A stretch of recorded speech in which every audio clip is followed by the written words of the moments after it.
here at the University of Manitoba, as have most of the other people that work at the Orthopaedic Innovation Center, from what I gather.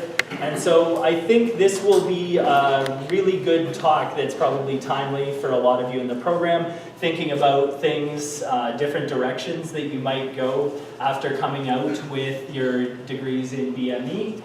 So I think this will be really interesting, and they're going to tell us something about the things that they're doing at the Orthopaedic Innovation Center, as well as, I think, more generally, entrepreneurship within the biomedical engineering field. So really looking forward to their talk. I'm glad they could come join us today. Okay, so my name is Trevor. My background is a undergraduate in biosystems engineering here at U of M, and a master's degree as well, specialized into the biomedical field. So biomedical engineering degree I don't know too much about, which I guess is what most people here are kind of in. I hope it's relevant. Lots of different things I'm going to talk about, so if I'm going too fast, please just put your hand up and ask me a question. So my talk today, do a bit of a background of the OIC, the Orthopaedic Innovation Center, where we are today, and then I'll kind of get into the research that we've done, so the more academic side of things, all the way from clinical research to something called RSA, implant failure analysis, tribology, which is not the study of tribes, it's actually the study of surface interaction, so friction, kind of future directions of research, and additive manufacturing, or 3D printing, as many people know. So to start, it all started with these four gentlemen here. There are four orthopedic surgeons. Initially, we're at the St. Boniface Hospital. They perform about 1,500 joint replacement surgeries in a year. So they're all hip and or knee replacement specialists. Distribution, 60% knees, 40% hips is usually what they do. They perform about half of all procedures in Manitoba. So generally older patients with joint arthritis. But they perform the vast majority of revision procedures, so the more complex ones. So these four doctors, they needed some assistance with research. This is back in 2003 or so, particularly with RSA, radiostereometric analysis. Basically, two X-rays taken simultaneously gives you a third-dimensional plane for measurement, basically. They hired my boss, Martin Petrak, who had his master's degree here at the U of M, and it began a surgeon-engineer collaboration. Research, which began at St. Boniface Hospital, as I mentioned. Practice then moved over to the Concordia Hospital, where they set up shop, continuing with RSA research, but also delving into other clinical research. So not a lot of engineering at this point. And then came along the implant retrieval analysis program, which we still do today. And I'll explain all of these things. A lot of terms you probably don't understand quite what they mean. Around 2008-2009, we designed and built the Concordia Hip and Knee Institute and continued our research at this building. So this is the mock-up of the building. And we like to show this picture because it looks like we have the entire place, when actually we have about half of the third floor. There's a shopper's drug market on the floor. So we don't show updated pictures too often. With this new building, we applied for government funding, and we created a new not-for-profit company called the Orthopaedic Innovation Center. So this is when it was first founded. The vision of the OIC is innovative medical devices to last a lifetime. And I'll come back to that at the very end. With the government funding, we purchased high-precision, very specialized orthopedic research equipment, and also some equipment to help us in product development and innovations down the road. We established a tribology research laboratory and became, basically stuck our neck out as a supplier to the medical device industry, largely orthopedics. Enhanced research and development capabilities through time, and we created groundwork for an additive manufacturing hub, which I'll touch on towards the end of the presentation. So, who we are. This is a retrieved hip replacement. So, we're engineers. We run precision equipment. We do load frame testing. This is our RSA clinical kind of system, X-ray system. But basically, we offer a unique combination of research and testing capabilities to support this industry. 4 main categories that we fit into are testing and validation, precision measurement, 3D printing, and clinical services. Oops, there we go. That's sort of a better picture of who we are. Just a couple quick shots of our facilities. We have a full wet lab in-house. So we do cadaver lab sessions, training sessions for up-and-coming surgeons. These are our joint replacement simulators, which I'll talk about more. Some of our more precision equipment, surface roughness measurement, a CMM laser scanner in the back room is an SEM. So as I mentioned, we do testing and validation of materials, medical products, orthopedic devices. A lot of that involves precise measurement, so down to the micron level, sometimes even nanometer level. We also have an in-house 3D printer, and as I mentioned, clinical services. So, I don't know how much everyone knows about orthopedics. I've been in this for 5 years only, so I'll try and give you a quick overview in 60 seconds here. This is a hip replacement up in the top corner. Basically consists of a femoral stem which goes into the top of your femur, some kind of bearing material, a ball and a cup basically, and then an acetabular component that fits into your pelvis. There are a variety of different bearing materials, the most common being polyethylene, so metal against polyethylene. But they also have metal on metal, which turned out to be a bit of a disaster. And they have ceramic on ceramic, they have ceramic on polyethylene, they even have an oxidized zirconium surface. Anyway, this is a knee replacement, basically resurfacing the bottom half of your femur, or the bottom part of your femur, and the top part of your tibia. This is a bit more standardized. Almost everyone uses polyethylene as the main bearing surface. Oh, thank you. So the general construct are 2 metal pieces sandwiched, sandwiching a polyethylene component. Some of the current issues with hip replacements right now. Big one is bearing materials, and it has been for quite some time. The wear of these bearings, the particles that are associated with wear, toxicity from those particles, and also corrosion. These modular pieces, they don't always fit perfectly. They don't always stop moving and stick together. They have micromotion. Next is fixation, so between the implant, the actual device, and the bone. That's a very important one. Patient-related, so generally with hips, most people are, 95% of people are satisfied with their hip replacement. So the main issue there is longevity. How long will these last? Can they last upwards of 20 years, 30 years, 40 years? Current problems in the knee, again, bearing materials, always a big one. Fixation, again, between the lower half and the top half. And knees are a bit trickier because they're not a simple ball and cup articulation. It's there's sliding motions, there's twisting, there's side to side, forward and backwards. A lot of patients experience stiffness, and 20% of knee patients are dissatisfied with their knee. So there's more room for improvement there. So, what clinical research does the OIC do? A lot of big words, but we do sort of patient outcomes. What causes a good hip replacement in terms of the patient? Does BMI affect the function and complication of surgery? How appropriate are people for surgery? If they're not prepared physically and mentally, they generally don't satisfy the outcome.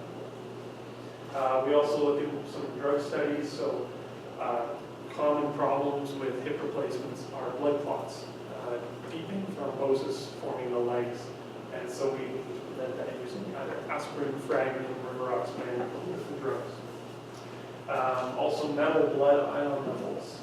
This is a recent thing with metal on metal hip replacements. You get basically metal ions leaching into the blood, and they can have a systemic toxicity. So that is another study that we looked at. And also the general outcome between your first surgery and maybe your third surgery, if you are as unlucky as that to have that.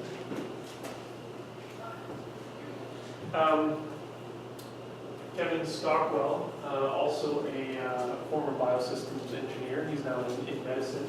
Is doing a summer project with us, sort of clinically, quite clinical related.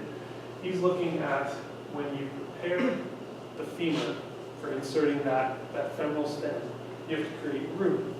So you use a rasp or these pointy looking objects known as broaches. And so he's studying two different techniques. One is a compaction broaching, which is this guy here. It has ridges, but it doesn't really have teeth. It's designed to compress the spongy bone, compact it in to make room for that femoral stem. This guy here has teeth on the outside. It's meant to cut into that spongy bone and pull it out so that it removes bone. And so the study is whether or not there's a difference between the risk of fracture when you're doing this procedure intraoperatively between these two different devices. So we looked at two different implant systems. This is a summit stem, and we purchased a series of cadaveric femurs, left and right from the same person. We then instrumented them with strain gauges. That was very tricky, trying to glue a strain gauge onto a bone. And basically, so far it's still in progress. So far we found that there are no obvious differences between the two techniques, but there is a trend towards a higher stress on the bone, more likely to fracture using the traditional broaching, which is the one with the teeth. So as you rip out the bone, it can create more stress on that femur to cause a fracture, which is something you obviously want to avoid. Different topic now, RSA. So this is what sort of started the whole engineer-surgeon collaboration. This is what I actually did my master's degree on. But basically you're using two X-ray sources, taking it at different angles of the same subject. So a little bit like your eyes. You have two eyes that give you depth perception. Well, this gives you depth perception that you can actually calculate down to a tenth of a millimeter. So it's very precise. Why is it good? Well, you can measure how quickly an implant, a joint replacement, moves with respect to the bone over time. So if we find that a femoral stem is sliding down the femur, it's not fixed, that's bad. That shows that that device may fail later on for that patient. It helps us to determine whether a new design is any better than an old design, that kind of thing. You can also measure wear with this technique. So you look at the difference between the center of the femoral head and the acetabular cup, and you can see the progression of motion over time. The more and more wear is the closer the two come. So with RSA, because you need to measure relative motion between two things, you need these little markers on each side surrounding the implant. And these tiny markers are implanted using this gun type mechanism. It's very neat. This is what the surgeons use to implant these markers into the bone to give you the non-moving reference. So the fuzzy picture of it actually in use during surgery. Follow-up, we come and see the patients after they've had their surgery from about 6 weeks out till as long as 10 years or even more. And we monitor, we take an X-ray image of them, input it into this specialized software program, and examine the motion of the femoral stem with respect to the marker beads that the surgeon placed. So, that's a bit of a history on RSA, or sort of background on RSA. What have we actually used it to study? Well, infection is one of the main causes of joint replacement revision. So having to rip it all out and redo it because something is infected deep in there, antibiotics can't reach it, so you've got to get access to it. And how the surgeons mitigate this is to implant something with bone cement, which has antibiotics built into it. So the antibiotics leach out right where they're needed so the body can help fight the infection. So we asked the question, well, does adding antibiotics to bone cement, you're basically adding an impurity, does that affect the strength of this bone cement? Will it fracture more over time? Will that implant slide further in, become loose, and become painful again? So here's what we found. Oh, that's hard to see. The one with the antibiotic built into it is slightly lower than the one without. That's not statistically significant. As you can see, our error bars, and this encompasses a group of 20 patients in each arm. Each patient is different. They're going to have different subsidence characteristics. So basically what we found was there was a trend for a little bit higher motion, but nothing that would signify that it's going to fail over time. It still, as you can see, starts off with a steep curve and tends to level out. It still progresses slowly, but I bet you 10 years it will be here. So, not much. So that was a good little study. We also took this and looked at the wear, because we had the ability to do so. And some of our patients, they switched. They could put a cross-linked polyethylene in there, so tougher, stronger, more wear-resistant bearing in there. That's these guys, the blue.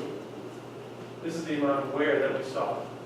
And with the standard conventional polyethylene bearings, you see a much higher statistically significant wear rate compared to the cross-linked polyethylene. So that was a good validation that, that's what we expected to see. We know that this difference does exist, and well, we certainly measured it there. Another application that we used RSA for was to measure wear in the knee. It's a little bit more complicated because it's not a ball and a cup. It has all kinds of freedom of movement. So what we did was we found patients who had had a knee replacement. They're having issues with it. It hurt. It was stiff. It needed revising for whatever reason. We asked them to participate very nicely, and we took an RSA image of their knee before they had surgery. After they had surgery, we kept the implant. We kept that removed implant, and we compared what we saw with RSA to what we actually saw with physical implant. So kind of a validation, compare in vivo to ex vivo. So using RSA, we were able to reconstruct the patient's joint replacement using the exact position of the implants. Inserting a polyethylene model in there, we were able to find a overlapping area between the articulating surface here and the polyethylene there. The volume of that was basically what we measured with RSA. That was our wear. As I mentioned, we have an implant retrieval program. These were retrieved through that. They were analyzed using a 3D scanner. So we looked at, and we measured how much deformation and wear occurred over time. And we compared this to a brand new insert, one that wasn't worn, that wasn't placed inside the body. And so we found nice big wear patches, as you would expect to see in the locations you expect to see them in. This looks really good. You're extremely close agreement between the two techniques. But what we should see is a perfect, well, a near perfect one-to-one agreement. What we measured with RSA should be about the same as what we measured in the retrieval. But this is kind of just a shotgun blast. Doesn't look very good. So it wasn't really a success at all. So how come? Well, we discovered that manufacturing tolerances are a huge part of this. We're measuring wear on a sub-millimeter level. The manufacturing tolerances around these objects are not that high. They are in some places, like around a little locking mechanism that ensures a good fit. But in general, they're not manufactured to an extremely high tolerance. So what we compared with a brand new one, it was quite a different geometry to what we removed from the patient. Particularly here, you can see this giant red area. There is no wear happening up there. That's a geometric difference. Same with this part. What's more is these are all revision patients. So they have really messed up knees. This should be flat. Should be nice, right in line with the tibia. And it's not. It's extremely loose. It's almost slumped sideways. And it resulted in a wear pattern that was here and here. It was way off center. It should be right around there and there. So a couple contributing factors. We learned these things through research. And so what we're going to do now is look at healthy patients over time. So we took a single snapshot in that previous study. We took one snapshot, and it was our best guess, basically. But here, we want to look at 100 patients instead of 10, and we want to look at them over 2 years time point. So if they have any little manufacturing tolerances, they cancel out when you look at them longitudinally.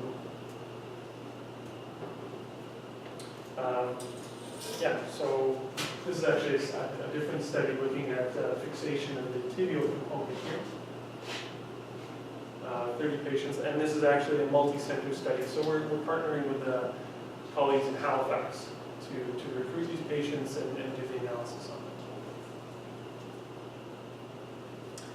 on them. Changing gears a little bit, our implant retrieval analysis program.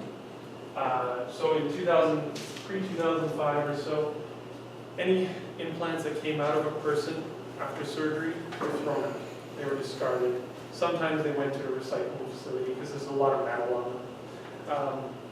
But why throw something out that failed? We need to look at why it failed. We need to look at it closely. So we started the IRAP program, and so far we have over 2,700 of these joint replacements to date. About half and half hips and half knees. There are some shoulder replacements in there, elbow replacements, ankle replacements, so quite a variety. And we managed to come up with over a dozen implant retrieval studies to date. So it has really been an excellent source of research for us. So I'm just going to touch on a few of the things, a few of the studies, more recent ones that at least I've been a part of, mostly because it's hard to dig through files and find files from 6 years ago. This was a fracture of what's known as an S-ROM hip stem. So it has this fancy little sleeve here, a very porous surface, good for ingrowth into the bone. And it actually has a taper connection. It's entirely separate from the rest of the stem. So the surgeon will implant the sleeve first, and then slot the stem down through it until it fixes in there with a conical taper. This is actually a case from Ottawa, a surgeon in Ottawa. She had one of these fractured, never had one of them fractured before.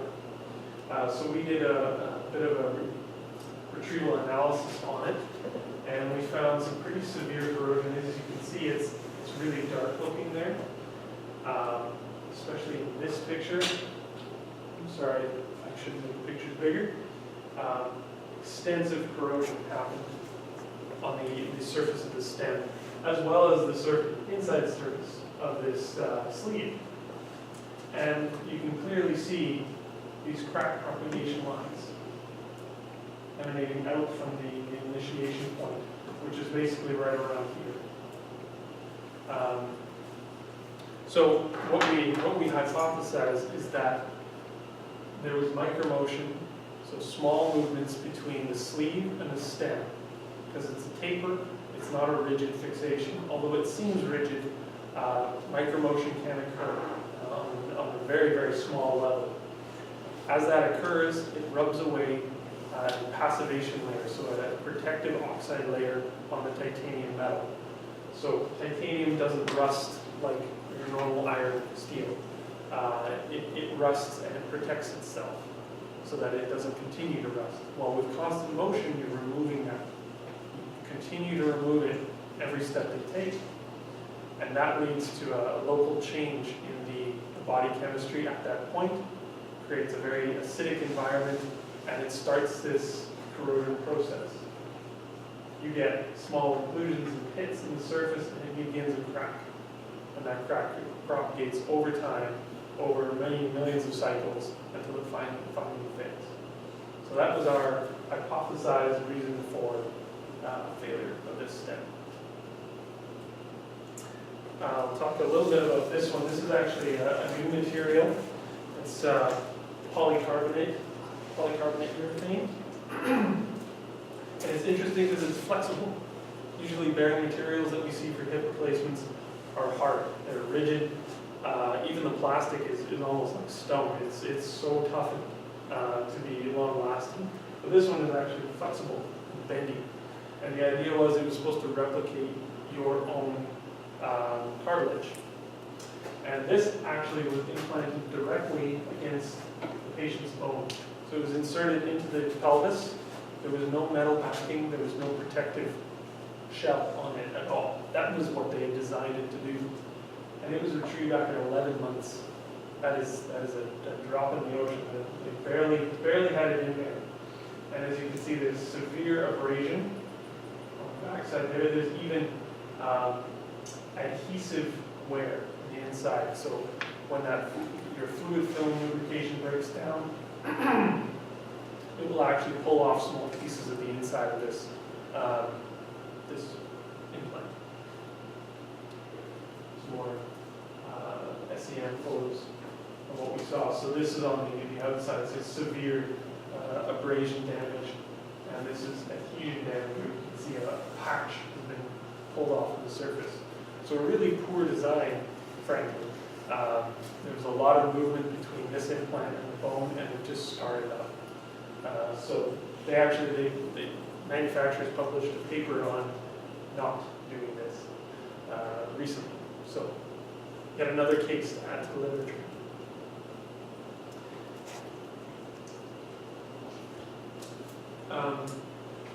Another in-depth analysis that we did, looking at ceramic on ceramic hip replacements. So the actual bearing materials are entirely ceramic. There is no plastic bearing. There is no grease that you can apply. It's simple joint fluid lubrication. And these are manufactured to within 5 microns of roundness. So they're extremely precise and they're extremely smooth when they go in. And what we found is that if they weren't positioned properly within the body, so if the patient had their cup implanted at a high angle up like this, the ball, the femoral head, caused edge loading. So most of the load was right centered at an edge of this plastic cup. For those who had it less inclined, so less than 45 degrees, it had a much broader surface for its articulation, and we saw very little damage, very little wear. But that was the result if you didn't implant it correctly. So that was one of the main outcomes of this kind of research.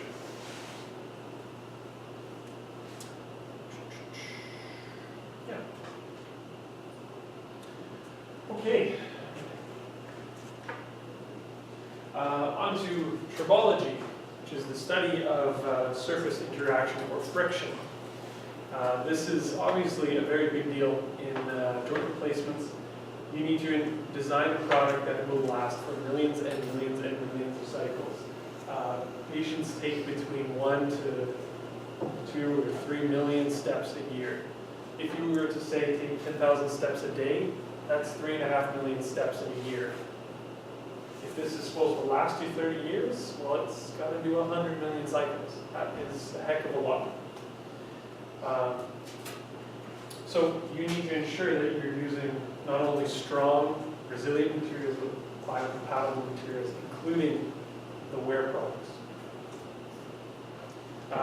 As I touched on this briefly, bearing types, so there's hard on soft, consisting of generally metal against polyethylene, sometimes ceramic against polyethylene.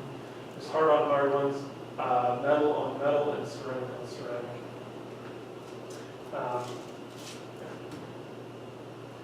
So there's a variety of different ways to do this kind of testing. There's just basic material characterization using what's known as a pin on disc. It's quite a simple system. You have your test material pin articulating against a disc. You can reverse the material, so a metal pin, plastic disc. But this just repeats millions of cycles and gives you a very basic wear testing baseline, I guess.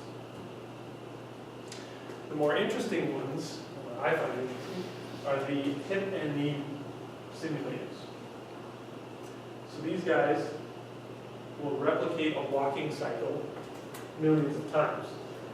They do it with physiological loads, so full body weight, full patient body weight, or assumed patient body weight. They do all of the abduction, adduction, flexion, extension, internal, external rotation motions that a patient typically does with their hip replacement. This is as close as you can get to actual testing without doing anything on the patients. But again, previous standards, there's all standards for these kind of tests. They've all been under ideal conditions.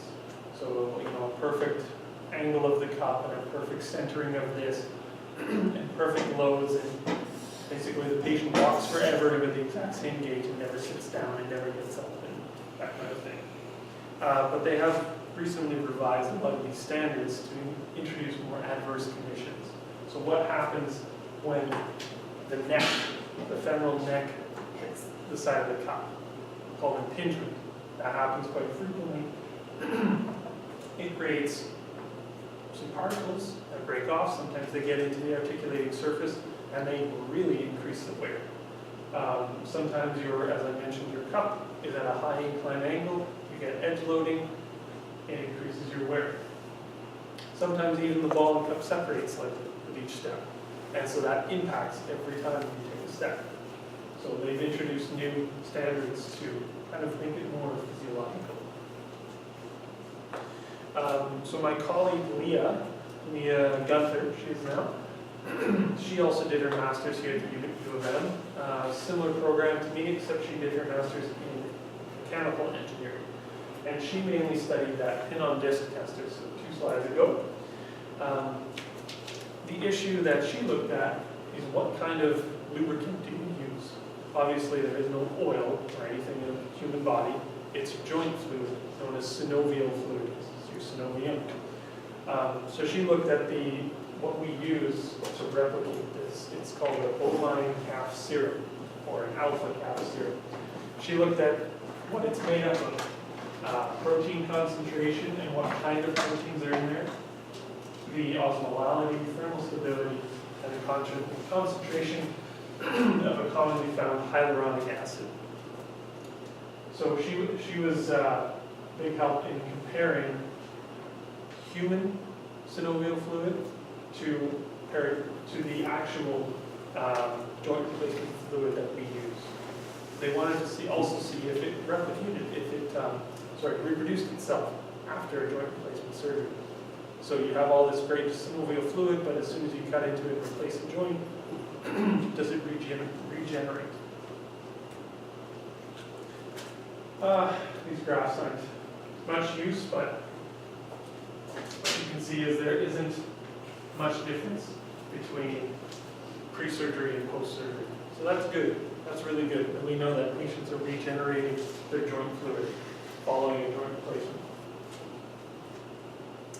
But she also found that using different additives, so the amount of hyaluronic acid, the thermal stability of your fluid increases or decreases your wear rate, sometimes as much as 12 times. So these factors are important and should also be included in our joint replacement wear sessions.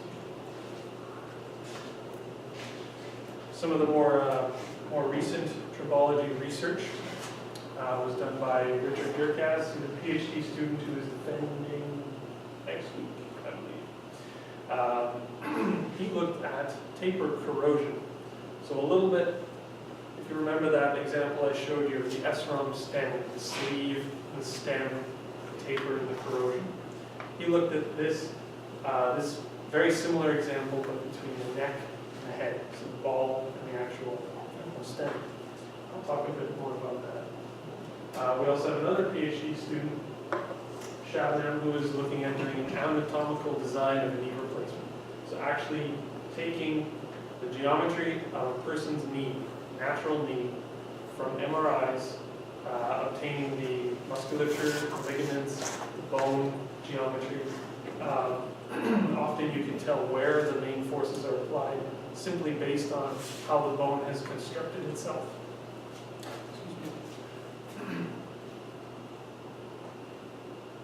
So she's working on designing something that replicates a person's natural kinematic motion to try and fix that issue of 20% of these people being dissatisfied with their knee. So for the first PhD student, Richard, I talked a little bit about this, but when there's a taper junction between a femoral head and a neck, it doesn't mean it's fixed. It causes micromotion, it removes the passivation layer, the passive oxide layer, it creates a local acidic environment which leads to corrosive attack. And it causes this blackening of the stem, and more importantly, blackening of these tissues in the body. They have some really severe effects on people. You're not meant to have cobalt levels in your body. So his research went from as far as an implant retrieval study to an FEA study. So we modeled this in finite element analysis, and then finally ended up with in vitro analysis. So looking at a variety of factors, the size of the femoral head, the size of the taper, how hard you put them together, what's your impaction force, all those things. And what he found was that the larger the femoral head, the greater the torque you have on the femoral neck, the greater the micromotion, the more corrosion. If you assemble the two pieces together stronger, there's less micromotion, less corrosion. If you have a larger taper, so just a bigger cone junction, more surface area, less micromotion, less corrosion. And also, when you pair metals that aren't the same metal, cobalt, chrome, and titanium, which are two very common biocompatible materials, you introduce the possibility of galvanic corrosion. So yet another mechanism for corrosion. On to the second example, the anatomical knee. So as I mentioned, 20% of all knee replacement patients are dissatisfied. There's a whole variety of reasons to it, but often patients just don't like the feel of their knee. They notice it when they're walking. In a hip replacement, people forget that they have a hip replacement, just in a normal day. So they're doing an anatomically derived total knee replacement design. And so we actually rapid prototyped an example of their first phase of design here. And so I should point out, so this is on our knee simulator. There's an axial load being applied from the bottom. This base is allowed to rotate, do internal-external rotation, while the top, this shaft here, simply provides a flexion extension force. I should also note that we're using Vaseline as the lubricating fluid. Not a joint, sorry, not a synovial fluid analog.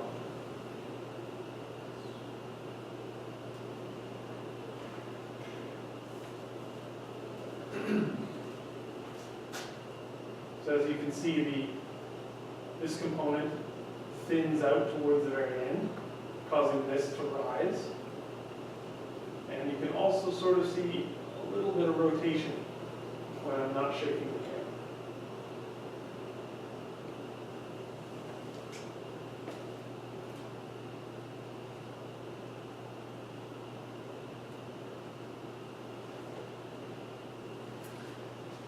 This was a really neat example of how we can take clinical data, MRIs, convert them into a computer model, do finite element analysis, design, rapid prototype, 3D print a sample to try. Using our instruments, we're able to run them on the machine with a bit of freedom to see if it tracks properly, how the kinematics are. If our input, sorry, if we can validate our FEA model.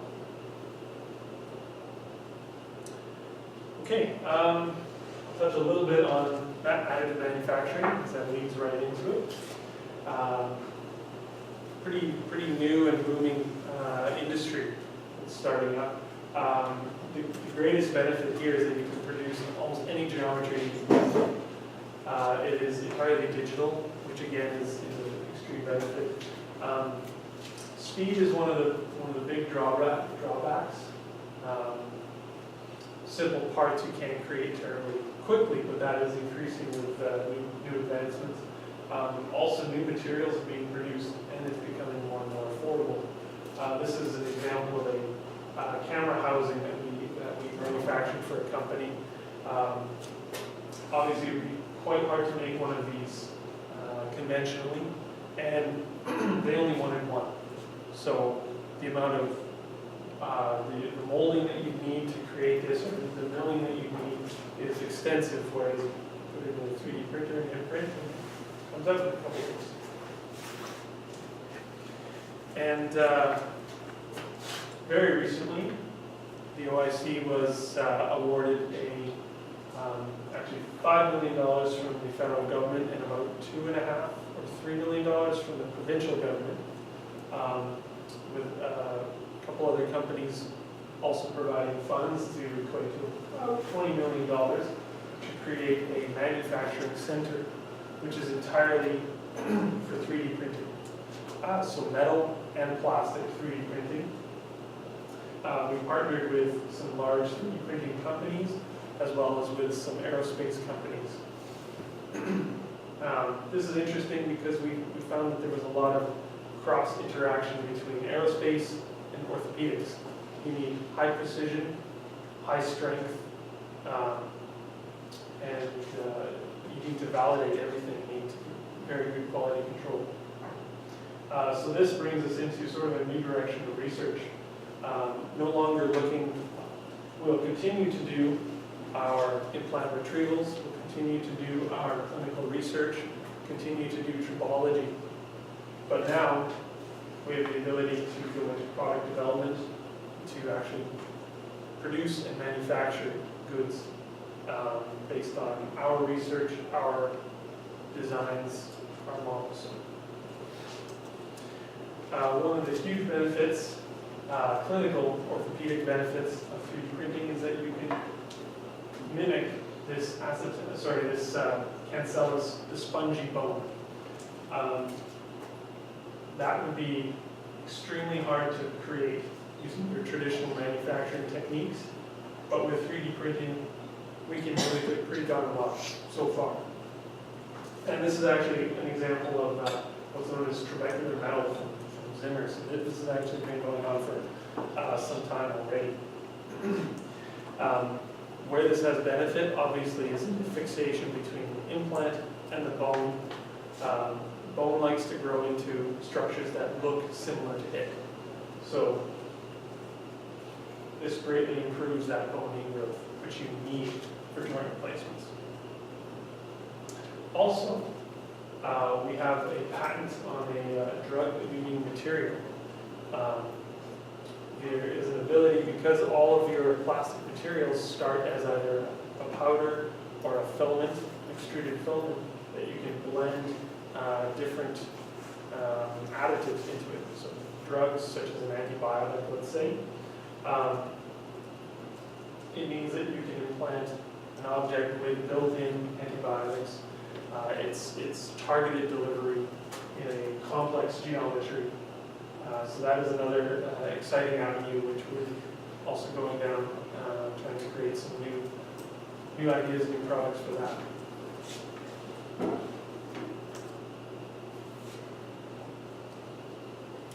So to wrap up, we've come a long way. Before the OIC existed, it was really just one engineer and a few surgeons, a few researchers supporting some orthopedic surgeons. OIC in 2015, well, we covered clinical research, RSA, X-ray research, implant retrieval and failure analysis. There's general biomedical research and engineering involved in all of that. We test products for the medical device orthopedic industries. We do tribology testing and research in-house.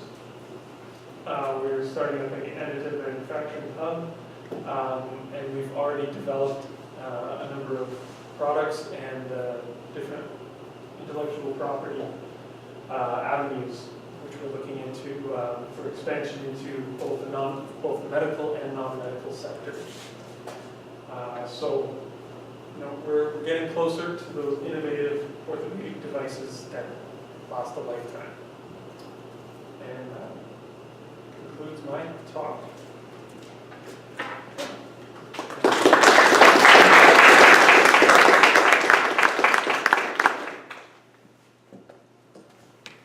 We have a bit of time. Does anybody have any questions? Yes. Yes. In your RSA, how accurately do you have to identify the location of those points on the X-rays? Is doing that problem? There is considerable effort in the algorithms that do the marker location. They are 1 millimeter in diameter marker beads, so they are quite precise as they are. But yes, that was a hot topic for RSA research, at least a number of years ago. I couldn't tell you exactly how precisely it can measure those bead centers. I would expect it is also in the range of a tenth of a millimeter. Yeah. There are a lot of things I talked about, so if there's anything you didn't quite understand, please let me know. I can go back over and talk for ages about it, or not. Any other questions? All right, well, if not, yeah, thank you very much again for coming. And I'm sure they'd be happy also to field questions about